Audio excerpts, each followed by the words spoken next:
Taste the Daily. அது உங்களுக்கு தெரியுதே, பாரதிய ஜனதா அதனுடைய அரசியல் இஸ்லாமிய மக்களுக்கு எதிரான நிலைப்பாடை எடுப்பதான் இந்துக்களுடைய வாக்கை தன் பக்கம் குவிக்க முடியுங்கிறது அதனுடைய அரசியல். அதனால தேர்தல் வரும்போது அதை எடுக்கும்.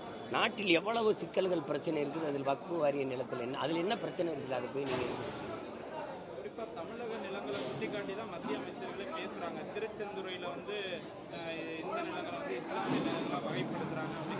அதெல்லாம் இல்லை, நீங்கள் அதிகப்படியாக நான் சொல்கிறேன். வக்ஃபு வாரிய இடங்களே இந்த திராவிட மாடல் ஆட்சி எவ்வளவு எடுத்திருக்குன்னு நான் காட்டவா உங்களுக்கு? திருச்சியில் நாங்கள் போய் போராடிட்டு இருக்கோம், எடுக்காதேன்ட்டு. வக்ஃபு வாரிய இடத்துல எடுத்து விளையாட்டுத்துறை அமைச்சர் ஒரு விளையாட்டு அரங்கம் கட்டி திறந்து விட்டு வச்சிருக்காரு. அதுக்கெல்லாம் என்ன பண்ணுறது? ஜாகிர் ஹுசேன் மரணம் எதனால நடந்தது? வக்ஃபு வாரிய இடத்த எடுக்காதேன்னு தான். நீங்கள் இங்கே எப்படி வழக்கொள்ளைக்கு எதிராக போராடின ஜாபர் அலி கொல்லப்படுறார், வக்ஃபு வாரிய இடத்த எடுக்காதேங்கிற ஜாகிர் ஹுசேன் கொல்லப்படுறார். அப்புறம் தீர்மானம் போட்டு என்ன போகுது? இதெல்லாம் தேவையற்றது. இது நாட்டுக்கும் மக்களுக்குமான அத்தியாவசிய பிரச்சனையில் அது இல்லை. முதல்ல அதை நீங்கள் கவனிக்கணும்.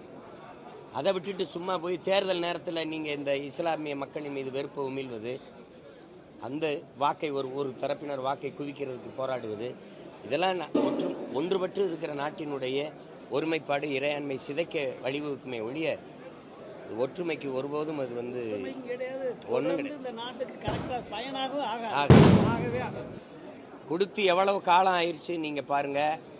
இப்போ கச்சத்தீவை மீட்க நாங்கள் போராடுவோம்ட்டு 4 கட்சிகளும் நாடகம் போடுது. எங்கள் ஊரில் திருவிழா வரும்போது மாரியம்மன் திருவிழா, ஐயனார் திருவிழா, கருப்பணசாமி திருவிழா நாடகம் போடுவோம்.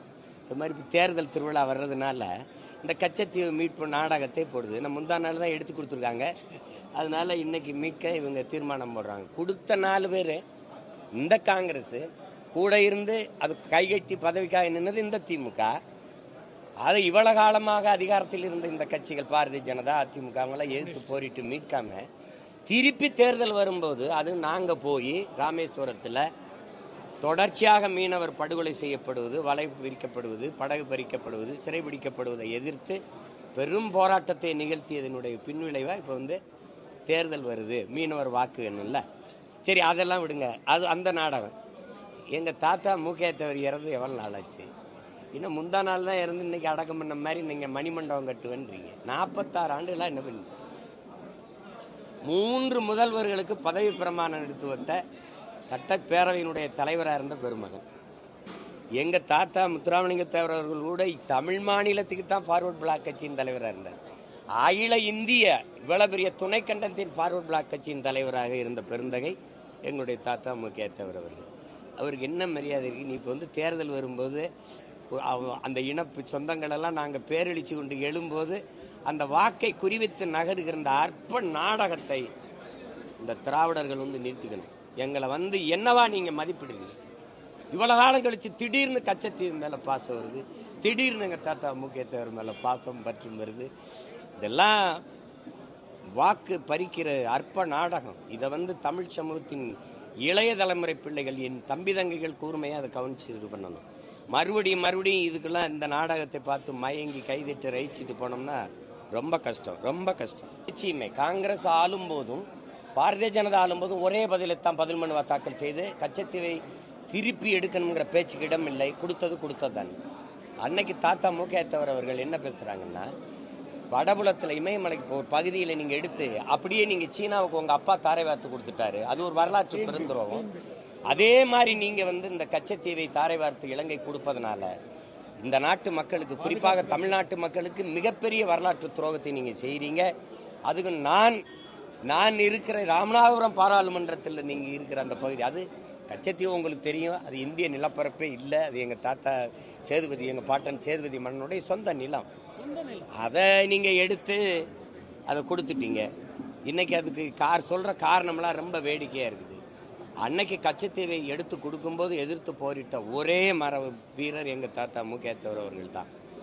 அவருடைய நினைவை ஒட்டி இன்னைக்கு அவங்க நாங்கள் கச்சத்தீவை மீட்க போராடுவோம்னு தீர்மானம் போட்டிருக்கிறத சரி ஒன்று செய்வோம், மீட்கட்டும், ஒரு பாராட்டு கூட்டம் நம்ம போட்டுருவோம். என்னன்னா போட்டுருவோம். ஏன்னா இந்த மாதிரி தீர்மானத்தை நாங்கள் நிறைய பார்த்துட்டதுனால இது வெற்றி தீர்மானம் இல்லாமல் வெற்றி தீர்மானமாக அமைந்தால் பாராட்டுவோம். வேற கேள்வி தம்பி? மாறி மாறி குற்றச்சாட்டு வைக்கிறாங்க. மத்திய அரசு முழுமையா இப்போ வந்து சொல்றாங்க, இந்த தீர்மானம் மூலமா மத்திய அரசை வலியுறுத்துறோம்னு தீர்மானத்துல சொல்றாங்க. அதிமுக வந்து 10 வருஷம் என்ன பண்ணீங்கன்னு திமுக கேட்குறாங்க. நீங்க ஆட்சியில் இருந்தீங்க 10 வருஷம் என்ன பண்ணீங்கன்னு கேட்குறாங்க. அப்படி மாறி மாறி வைக்கிறாங்க. இல்லை அதுதான் இப்போ 10 ஆண்டுகள்னு அதிமுக சொல்றதை நான் ஏற்கிறேன். ஆனால் இன்னும் சொல்றேன், 10 ஆண்டுகள் இல்லை, தொடர்ச்சியாக 18 ஆண்டுகள் அமைச்சரவையில் இந்திய ஒன்றியத்தில் அமைச்சரவையில் இருந்த ஒரு மாநில கட்சி திமுக. உளமாற தமிழர் நலன், தமிழ் மக்களின் மாநில மக்களின் உரிமையை பாதுகாக்கணும், மீனவ மக்களினுடைய வாழ்வுரிமையை பாதுகாக்கணும்னா கச்சத்தீவை மீட்கணுங்கிறது இவங்க நோக்கமா இருந்தா, இங்க பாருங்க, வாஜ்பாய் காலத்தில் இருந்திருக்கிறாங்க, பிறகு ஐகே குஜரால், விபி சிங்கு, தேவேகவுடா, எல்லாரு காலத்திலேயும் இவங்க இருந்திருக்கிறாங்க, எல்லார் ஆட்சி காலங்களையும் இவங்க இருந்திருக்கிறாங்க. மன்மோகன் சிங் அவங்க 9.5 ஆண்டு காலங்கள் இருந்திருக்காங்க தொடர்ச்சியா. கடைசி 6 மாதங்கள்ல தான் வெளியில வந்தாங்க, அமைச்சர் பதவியில தான் சொல்றேன். அப்போவெல்லாம் நீங்க ஒரு தீர்மானத்தை நிறைவேற்றி அழுத்தம் கொடுத்து கச்சத்தீவை மீட்டிருக்கலாம். அதான் என்ன இருக்குது ரேடியா மைக் போட்டு உங்களை மாதிரி விஐபிலாம் உங்களை பேச வச்சுருக்காங்க. இந்த வருஷம் ஏன் மைக் போட விடல, ஏன் விஐபிலாம் உங்களை மாதிரி இந்த மைக்கில் பேசிடுவோம், அவ்வளோதான், விடுங்க. நாங்கள் எங்கள் பாட்டியார் மாயக்கா பேரிலே மகளிர் கல்லூரியை நாங்கள் இந்த மண்ணிலே தொடங்குவோம் என்று அறிவித்தோம். இன்று வரை எங்களுக்கு உரிய போற்றத்தக்க வழிபடத்தக்க வழியும் இல்லை, வாய்ப்பும் இல்லாமல் இருக்கிறது. நாங்களே அந்த மண்டபம் கட்டிக்கொண்டு நாங்களே அதுக்கு பாதையை போட்டுக்கொண்டு, ஏனென்றால் இந்த கூட்டத்திற்கு இங்கே வந்து வழிபடுபவர்களுக்கு வாக்கு இல்லை என்று அதிகாரத்தில் இருப்பவர்கள் அரசியல் செய்யணும்னு நினைக்கிறார். பூலித்தேவன் புறக்கணிக்கப்பட்டான், வீர பெரும்பாட்டியார் வேலு நாச்சியார் புறக்கணிக்கப்பட்டிருக்கிறார், மானமரவர்கள் எங்கள் பாட்டன்கள் மருதுபாண்டியர்கள் புறக்கணிக்கப்பட்டிருக்கிறார்கள். காரணம், ஒற்றை பெரும் அடையாளமாக இருக்கிற எங்கள் தாத்தா தெய்வ திருமகனார் முத்துராமலிங்கத்தார் அவர்கள் நினைவிடத்திலே மாலை வைத்து வணக்கம் செலுத்தி விட்டால் இந்த 3 பெரும் கூட்டமும் கல்லர் மறவர் அகமுடையர் என்று முக்குளத்தோர் என்று போற்றுகிற அந்த தேவரின மக்கள், தேவர் பெருங்குடி மக்கள் தங்களுக்கு வாக்கு செலுத்தி விடுவார்கள் என்று இந்த அரசியல் அதிகாரங்கள் எண்ணுவதாலேயே நம்புவதாலேயே நிராகரிக்கிறார்கள். வருவரும் காலங்களில் எழுச்சி மிக்க இளைய தமிழ் இளம் தலைமுறையினர் எழுந்து வருகிறார்கள். எங்கள் இன வரலாற்றை மீட்டுருவாக்கம் செய்ய, மீளெழுச்சி கொள்வைப்பதற்காக பெரும் புரட்சிகர ஒரு அரசியலை முன்னெடுத்து வருகிறார்கள். நிலை மாறும். நீங்கள் அடுத்தடுத்த ஆண்டு தேர்தல் நெருங்கும் போது இன்னும் பெரிய அளவில் இதெல்லாம் கவனம் பெறும். நீங்கள் அதை பார்க்கத்தான் போகிறீர்கள். ஒரு காலம் வரும், எங்களுடைய வரலாற்றை நாங்களே எழுதுவோம் என்கிற உறுதியை இந்த நாளில் ஏற்கிறோம். வீர போர் புரிந்து மாண்ட எங்கள் முன்னவர்களுக்கு பெருமிதத்தோடும் திமிரோடும் எங்கள் வீர வணக்கத்தை நாங்கள் செலுத்துகிறோம்.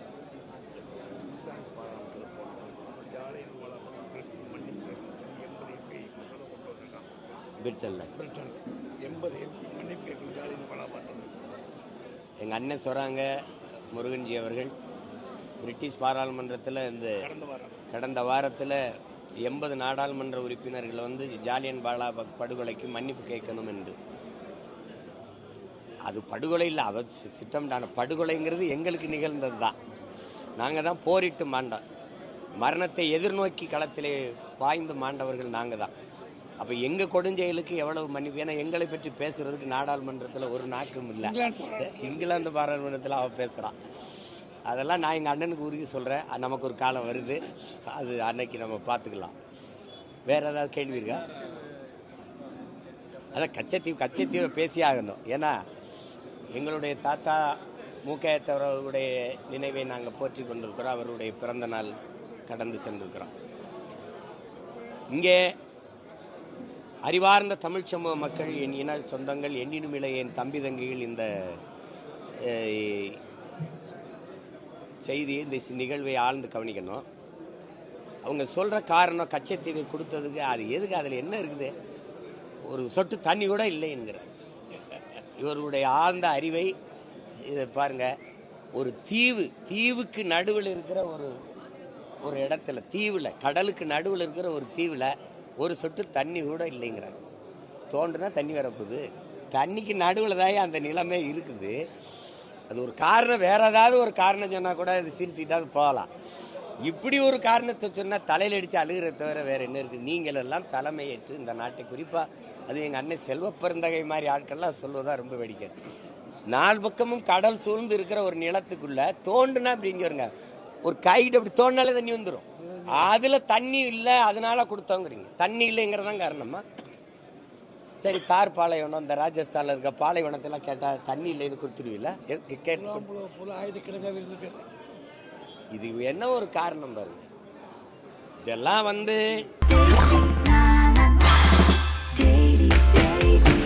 Taste the Daily. Taste the Daily.